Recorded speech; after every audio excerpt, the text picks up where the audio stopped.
convidado a falar, né? Já que está todo mundo em paz, está todo mundo tranquilo, né? Lá vou eu botar fogo. Negócio é esse, é botar fogo, né?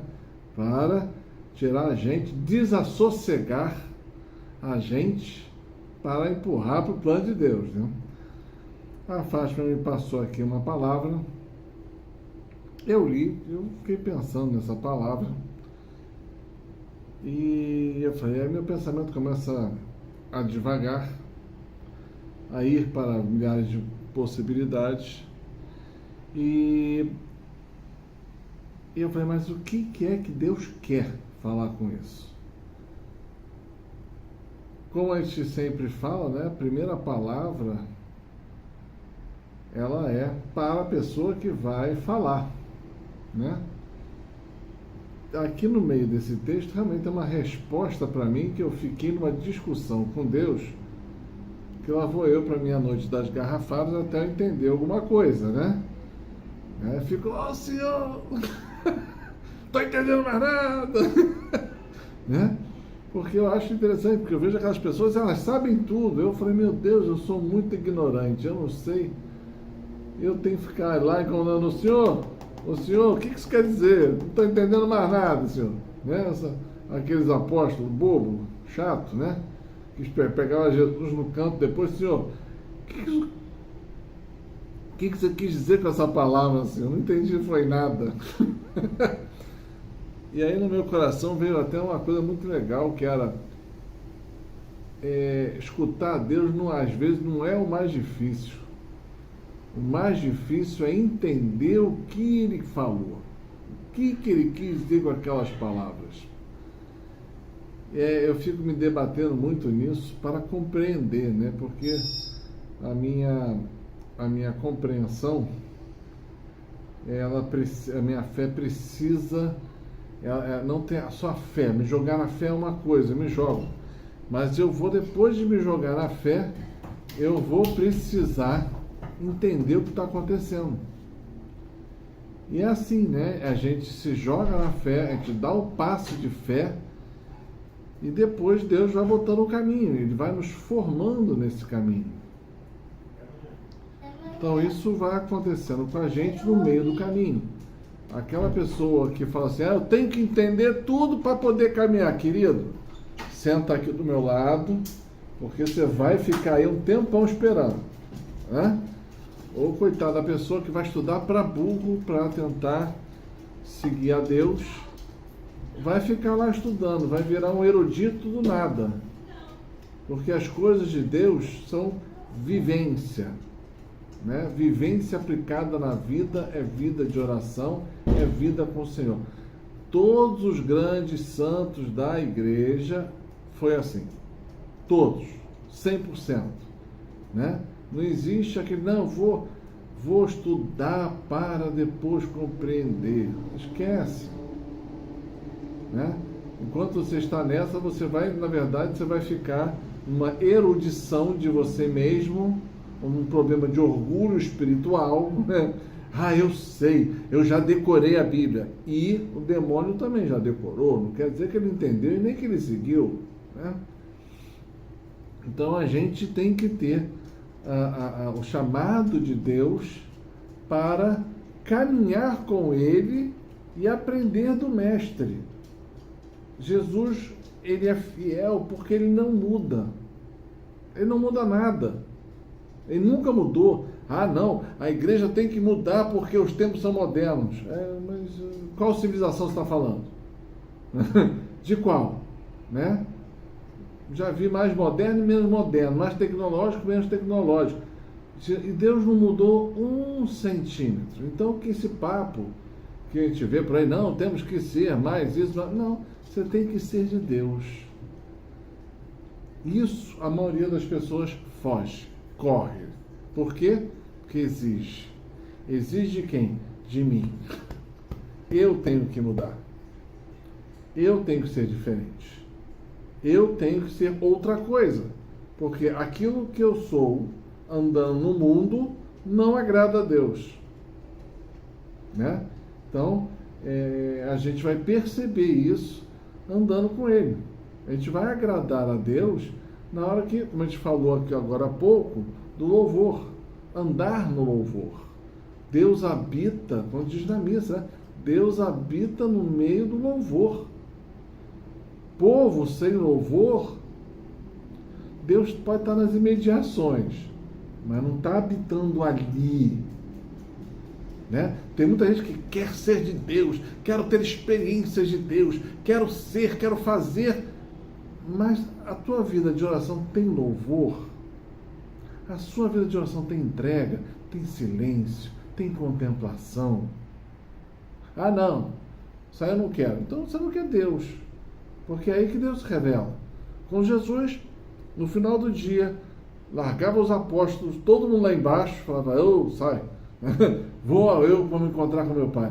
E lá ele entrava na sua oração mais profunda, no seu louvor mais profundo, na sua intimidade mais profunda com o Pai, e ele se refazia.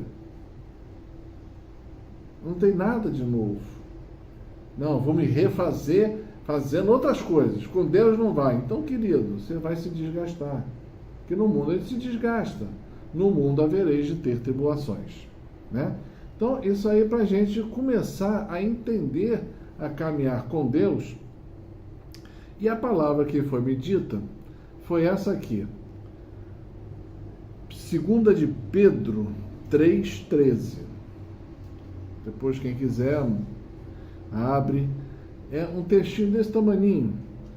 Diz assim: nós, porém, segundo sua promessa, esperamos novos céus e nova terra, nos quais habitará a justiça. Eu viajei aqui nesse texto, vou falar bem a verdade, mas eu fui longe. Eu falei, mas o que será que Deus quer? E aí, quando você não tem uma certeza maior, você tem que pegar o texto e abrir mais, ler mais um pouco antes e mais um pouquinho depois. O texto, ele começa no capítulo 3 assim: segunda vinda de Jesus Cristo. Eu falei, opa, já gostei, né? Estou esperando o mestre. Eu já estou esperando o mestre, ele está chegando. Opa, é festa no céu, né? E aí eu quero ler o começo para entender o que vem depois, senão fica uma coisa sem pé nem cabeça e pode dar margem a uma interpretação errada. Diz assim, Pedro falando, nosso primeiro Papa: caríssimos, esta é a segunda carta que eu vos escrevo. Então teve uma antes, quer dizer, tem todo um texto antes. Ele passava também escrevendo, né? Tanto numa quanto na outra, apelo às vossas recordações para despertar em vós uma sã compreensão. Então, o que Pedro, chefe da igreja, que é a primeira coisa que ele quer passar para a gente? Uma sã compreensão. O que é sã? Sã é de salvação, é de sal, de salgado, de vida, uma compreensão que vai levar à vida. E ele fala assim, recorde-se daquilo que eu já te falei. Né? Recordem-se. Voltem aos que foi falado, aos escritos. Né? Depois ele fala assim, e é para vos lembrar as pré-condições dos santos. Desculpa. Era para vos lembrar as predições dos santos profetas. Então, primeira coisa que ele fala, já te falei sobre a doutrina, mas ela não está solta no espaço. Ela começou há muito tempo. A aliança com Deus começou há muito tempo. Né? Começou lá com o pai Abraão. Né? E veio até chegar ao cume dos tempos que veio Jesus. Mas para chegar a Jesus, o Senhor foi revelando que ele vinha através de quem? Dos seus santos profetas. Então o Senhor está falando, é uma história só. Ah, eu só vou ler o Novo Testamento, querido. Não, você não vai entender absolutamente nada. Tanto Pedro quanto Paulo vão falar, vão voltar lá atrás nos profetas para indicar aquilo que o Senhor vem falando. Se você quer olhar para frente, você tem que olhar para trás para saber de onde você veio, para onde você vai. Ah, vou partir daqui, querido. Provavelmente você vai cair ali, porque você não tem uma coisa chamada base, né? Então, olhando para isso, ele fala: a doutrina santa que eu passei para vocês, vejam o que foi feito, falado, escrito pelos santos profetas. O que Deus já vem sendo revelado, né? Que Jesus ele só põe em prática toda a revelação e corrige aquilo que tem que ser corrigido pela uma interpretação errada, né? E depois o que ele fala? Bem como o mandamento de nosso Senhor e Salvador. Então, ele vai falar dos mandamentos. As pessoas muitas vezes só pensam nos 10 mandamentos. Mas mandamento é todo lei ou imposição ou colocação que Deus faz para que nós sigamos. Ou seja, você tem que pegar lá e ler o que é os mandamentos. Tem os 10 mandamentos, sem dúvida nenhuma, mas tudo aquilo que Jesus ensinou sobre eles, para que a gente colocasse em prática e vivêssemos o reino de Deus, né? Então isso tudo é um mandamento para nós. As pessoas tendem a botar a coisa pequenininha. Não, abre, querido, abre. O Senhor está falando assim, abre, né? Vai nos profetas, vai nessa doutrina que eu passei, pensem, recordem. Ensinados pelos vossos apóstolos, ou seja, ensinado por aquelas pessoas que são de Deus, que Deus instituiu, que Deus colocou, né? Aí você pode botar os apóstolos, temos todos os nossos santos na igreja, que viveram. O que é um santo?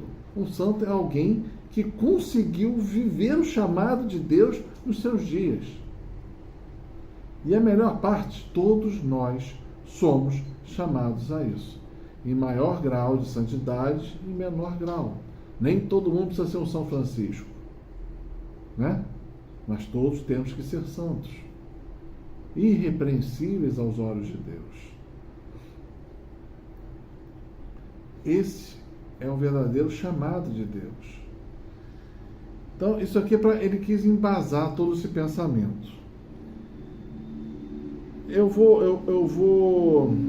pular tudo aqui, porque senão a gente vai ficar aqui a noite toda, né? Eu vou para o 13. Depois eu vou só pesquisar algumas coisas aqui. No 13, como já foi falado, nós, porém, segundo sua promessa, esperamos novos céus e nova terra, nos quais habita a justiça. Para todos. Aqui, essa frase, ela tem muita informação.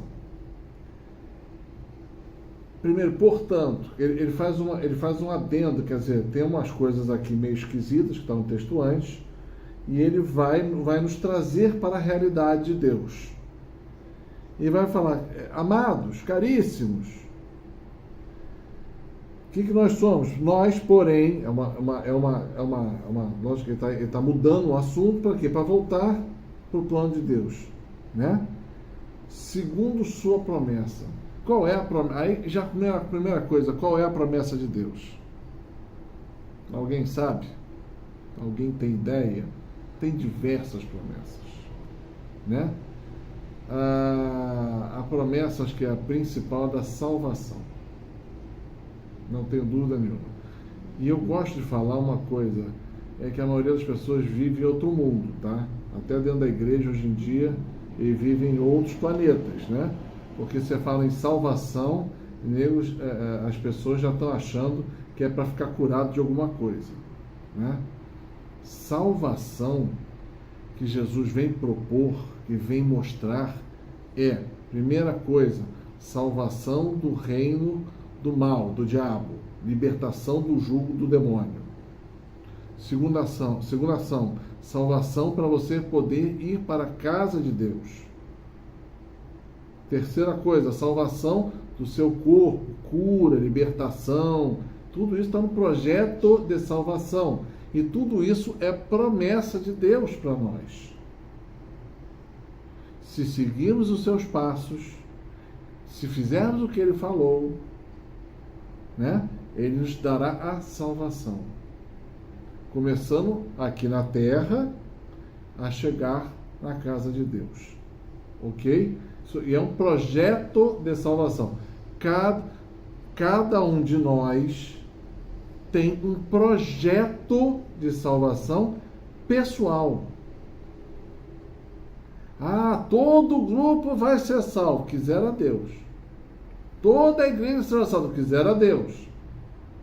Mas, se você ler a palavra e pegar o rito da missa, você vai escutar que ele morreu por muitos. Não é todos. Por que tem isso? Porque nem todos o aceitaram. Por isso que nós falamos, por isso que é por muitos. Então a salvação, ela é principalmente algo pessoal. Ok? Então a salvação, então por isso a promessa de Deus também é pessoal. Nós recebemos a promessa de Deus, a nova aliança de Deus, a velha e a nova, caminhamos da velha para a nova, e nela nós recebemos a salvação e a promessa da salvação de Deus. Ok? Deu para ver onde é que não vai parar a promessa? Então nós temos que saber que nós temos essa promessa. Sendo que a promessa de salvação de Deus, ela tem vários aspectos. Eu falei de um plano grande. Agora, do plano, você vai diminuindo, e quanto mais você vai caminhando com Deus, você vai vendo que o Senhor vai te dando outras promessas. Né? Se você for nesse local, você vai receber uma graça muito grande. Se você fizer aquele retiro, você vai receber uma outra coisa. Se você fizer isso, ou seja, o Senhor gosta de se revelar, de se antecipar, né? E falar o que vai acontecer com os seus, e promete coisas. Por isso que, ao ler a palavra de Deus, você vai entender que o povo hebreu também era chamado povo da promessa. E nós também somos. Como é que eu sou? Porque eu venho da antiga para a nova, mas é o povo que o Senhor foi escolhendo no seu tempo. Então, olha São Pedro falando, vede os santos profetas, o que eles disseram. Não é descabido, não é fora de contexto. E aí o Senhor vai desenvolver isso, e ele vai chegar aqui no máximo. Ele falou da promessa e vai falar do máximo. O que é o máximo? Esperamos novos céus e uma nova terra. Vou parar aqui, porque essa frase já é uma loucura. Vamos tentar trazer ela para nossos dias. Novos céus. Será que ele está falando de nuvens? Será que ele está falando de planetas? Não. Do que ele está falando? Ele está falando da realidade depois da morte. Né? Primeiro. Segundo, ele está falando de uma realidade de vivência e comunicação com Deus. Novos céus. Por quê? Antigamente você não conseguia falar com Deus. Só os profetas falavam. Os outros oravam. Se o profeta respondesse, eles sabiam o que Deus estava falando. Se não respondesse, né, eles iam caminhando. Tinha uma fé danada esse povo, né? Porque saíam caminhando. O negócio é permanecer, né? A ferro e fogo. Mas a promessa de Jesus é uma realidade de interação entre o céu e a terra.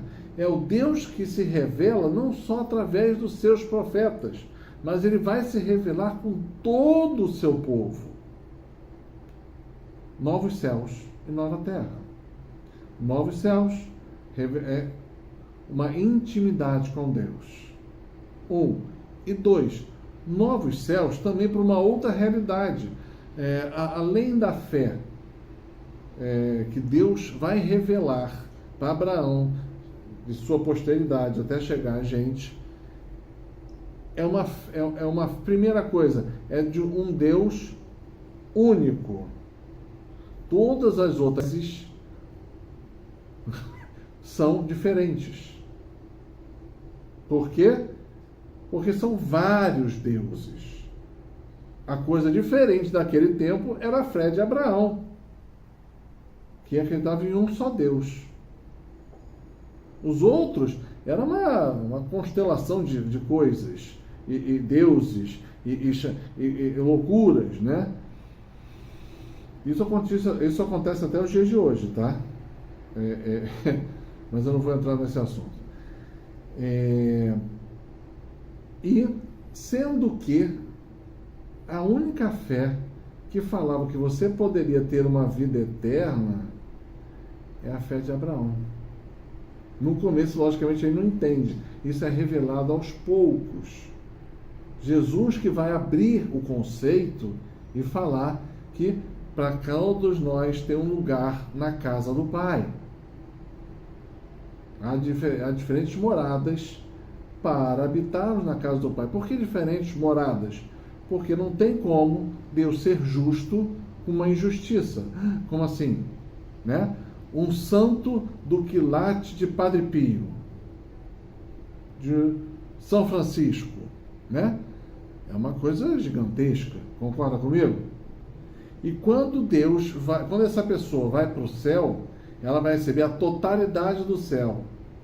Mas o que é a totalidade do céu para um ser com uma alma tão grande? É muita coisa. Agora, imagina aquele que está chegando no céu, nos trancos e barrancos, passou na prova final, com direito à passagem da dependência, ficou na segunda recuperação de fevereiro, para quem era daquele tempo, né? E o cara passou no céu, foi salvo. A experiência de Deus dele é muito menor.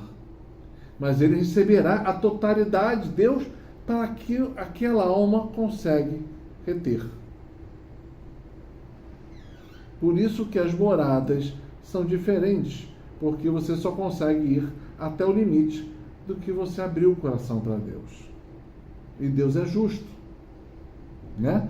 E a fé que Jesus vai mostrar que nós temos condição de ir à casa do Pai, né? Em Jesus, pelo amor de Jesus, pelo sacrifício dele.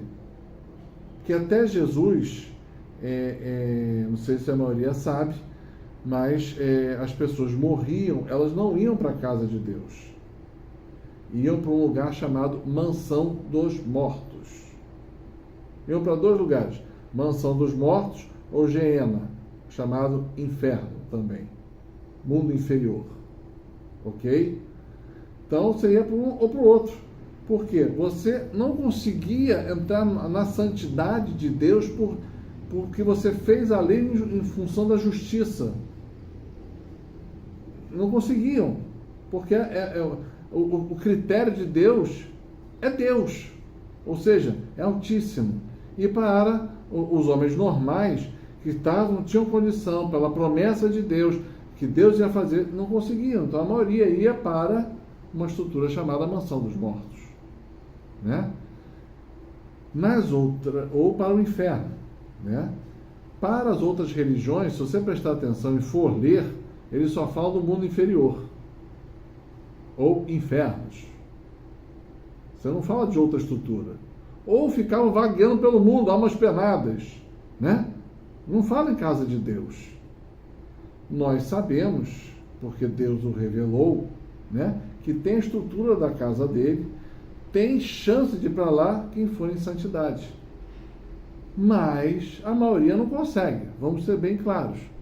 Então Deus já fez a recuperação, a prova final, recuperação, para a recuperação de janeiro e fevereiro. E ainda tem gente que vai entrar na dependência do ano seguinte. Isso chama-se purgatório, né? Se você só faltou um pouco de nota, prova final, e faltou, mas tem muita coisa lá para lavar nas penas, e já ficou em recuperação de dezembro, e a coisa era piorzinha, hein? Era bem ruimzinha, hein? Já vai para a recuperação de janeiro, fevereiro, e dependência para aqueles que vão ficar lá até o juízo final, né? Mas estão salvos, não vão para o inferno, mas vão ficar lá por muito tempo. Então é uma nova estrutura, novos céus. Deu para entender o que ele está querendo dizer? Isso, para aquela época, era uma coisa de louco. A gente aceita isso de boa, né? Tanto que alguém morre e fala assim, não, isso aí já foi para o céu. Mas quando você vai ouvir a vida da pessoa, fala, isso aí, coitado, melhor vai ter que botar a missa nesse coração para Deus aceitar esse coitado, né? Porque a realidade se impõe, não é o que a gente quer. O critério é Deus, e o critério de Deus é bem alto, né? Mas por misericórdia divina nós conseguimos chegar lá. E por outro lado, que ele fala aqui, nova terra. O que será nova terra? Nova terra tem dois conceitos aqui. Primeira coisa é como você vai viver na terra. Você vai viver na terra do costume antigo, olho por olho, dente por dente, faca no olho, mata o outro para sobreviver, aquele negócio todo, como um animal, ou você vai para o reino de Deus. A nova terra que Deus vai falar para a gente é o reino de Deus sendo criado aqui. Aí tem muita gente que vai assim, não, eu quero o reino de Deus aqui, mas quero do meu jeito. Esquece, não existe. Só tem o jeito do reino de Deus, do jeito de Deus. Tem muita gente que quer ficar na terra como se estivesse vivendo no paraíso. Esquece. Não é assim que funciona. Querido, aqui nós temos que trabalhar, nós temos que se divertir com os coleguinhas de trabalho, não é isso? Abraçar aquelas coisas difíceis, né? Aqueles familiares nossos que são aquelas pérolas, né? Fala assim, que bom que eu não te vejo, eu só te vejo no Natal às vezes, né? Porque a pessoa, é difícil, o Senhor nos manda para a santificação, por isso que aquela pessoa está ali na nossa vida, e nós vamos tendo essa vida nova, que o Senhor, antigamente a pessoa ia falar com a gente já estava armado para dar um tapa, e hoje a gente fala assim, meu Deus, como essa pessoa está precisando de oração, né?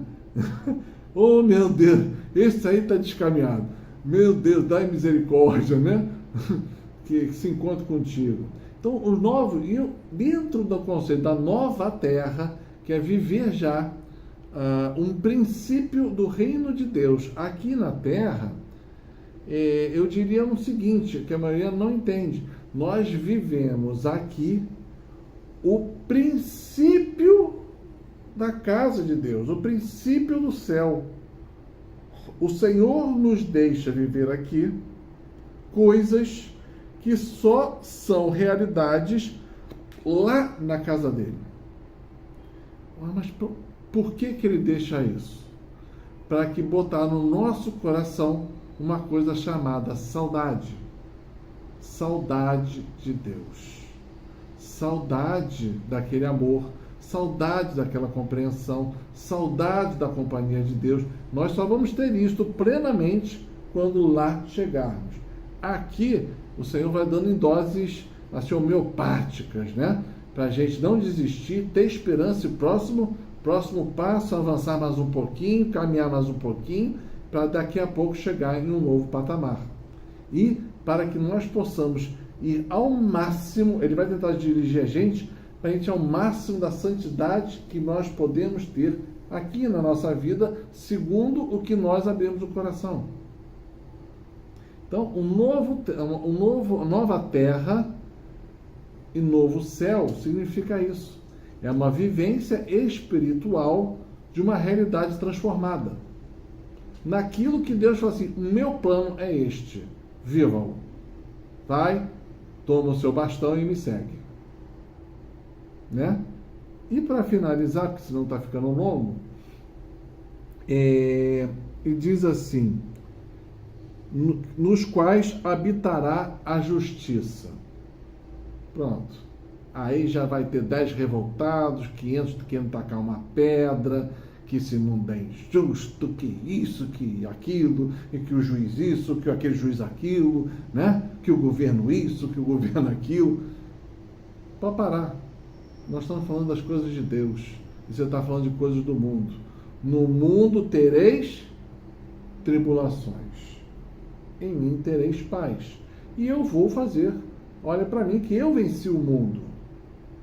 Então, de que justiça será que a palavra nos fala? O Senhor nos chama a ser justos e viver em justiça. Não é isso? Aí eu vou voltar um texto um pouquinho aqui atrás. Quer ver? No capítulo 2, vai dizer assim...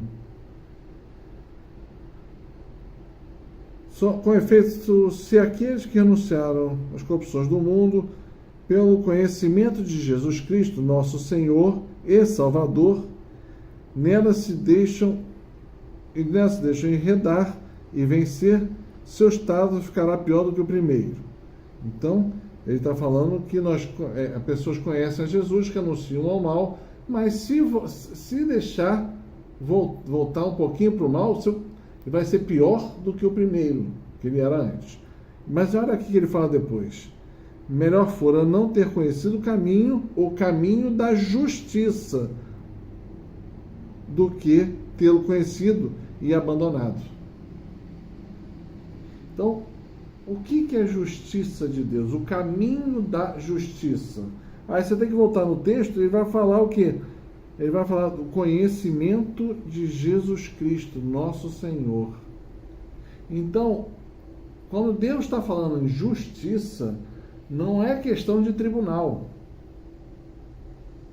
Quando Deus está falando de justiça, a justiça desse mundo, ela impera quando os seres humanos se voltarem para Deus e segui-lo e reconhecê-lo como o Criador, o Senhor, o Deus Todo-Poderoso.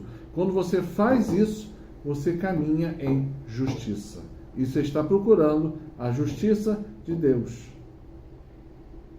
Quando você faz isso e tem uma vida justa, as coisas no seu redor se tornarão justas até para os conceitos humanos, mundanos. Mas o que as pessoas querem fazer é tornar o mundo justo sem Deus. Isso é possível? Não. É impossível. Porque o único que é capaz de botar ordem na criação é aquele que criou tudo. E Deus espera dos homens é o reconhecimento, a justiça, que é o reconhecimento dele. Para quê? Para que a gente, reconhecendo ele, volta no texto, reconhecendo ele, o que a gente faz? A gente é capaz de escutar a promessa, aderir à promessa, para que depois venham novos céus e nova terra. O mundo quer nova terra, novos céus, segundo o que eu quero, sem Deus, sem promessa nenhuma, vai dar certo? Obviamente que não. Né? É uma enganação. Mas, isso é o plano de Satanás, que ele falou lá no começo da Bíblia, lá no Gênesis, lembra? Lá no primeiro capítulo? É exatamente, se você pegar, é exatamente isso. E Deus fala assim, não, tem o meu caminho. Você tem que me reconhecer, tem que viver comigo, vai receber as minhas promessas, e aí você vai ter novos céus e nova terra. É um trechinho de 3 palavras, é 2 frases, né? Mas ele implica em muitas coisas que a gente tem que conhecer. Eu agora vou abrir para vocês